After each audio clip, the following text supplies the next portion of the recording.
I want to commence this piece by calling it a lecture. Not only do I want to draw attention specifically to the act of my speaking, I want my speaking to be positioned within the context of a written document. My words originate from a previously inscribed document. I want to say all of these words are my words in this lecture.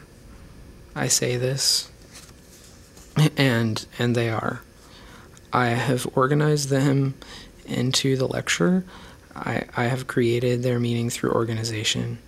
I am responsible for this organization of meaning. I cannot copy, steal, and reassemble the words of others. I would cheat them of their meaning. The combinations of words belong to them. If combinations of words work to my advantage, I must cite an author. At all costs, I must not claim and take freely from knowledge that is not my own. During this lecture, I will lecture in the language of English to lecture on the ethics of language. If language is what we communicate with, language always succeeds. I can always succeed with language. The camera will stay focused on my paper. It is not important to see me speaking. You can hear me speaking. Rather, it is important to see the written document marked by the power of language and how it moves through space and time by the person that performs its meaning. Language generates reality through the divine power of man.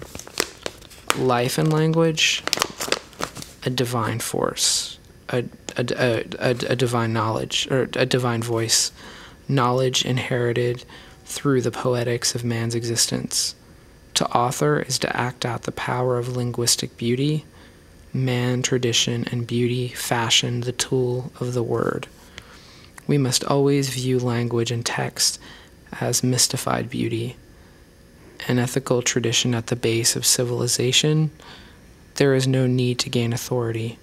Nothing can be reinterpreted.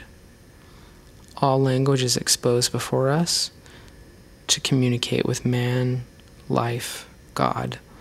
Language is the teleology that directs us to the divine. The mythology of language is the history of language, for it originates at the beginning of time. These myths are myths we must respect and trust. They connect us to the beauty, poetry, and ethics of our origin.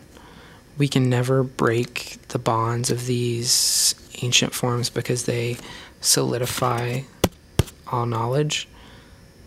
There must be continuous ritualized praise for our language that unites all under the name of God and celebrates the beauty of our connection. Language is one epistemology. Language is our way of seeing the world. Language does not trick us, it enables us. To use language is to use beautified logic, enhanced year after year by the trustworthiness and reliability of tradition. Of course, 2 + 2 = 4.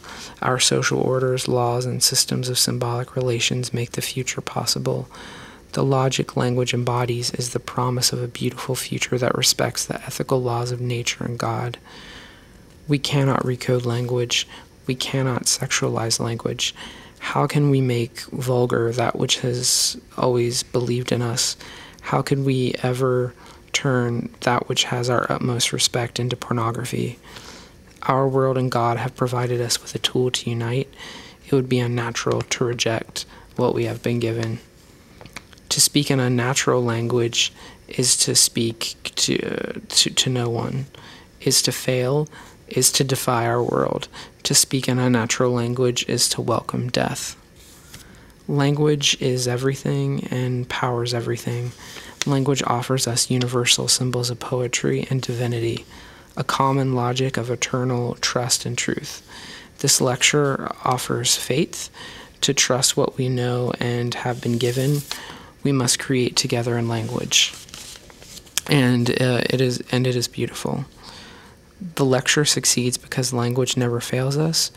Whatever we write, say, or execute, language connects us no matter how unstable. There is no negation to language because there is no outside of language. Our common languages are the only secure way to keep our world structured upon the ethics, truth, promise, faith, and tradition that our God of linguistics has given us since the beginning of time.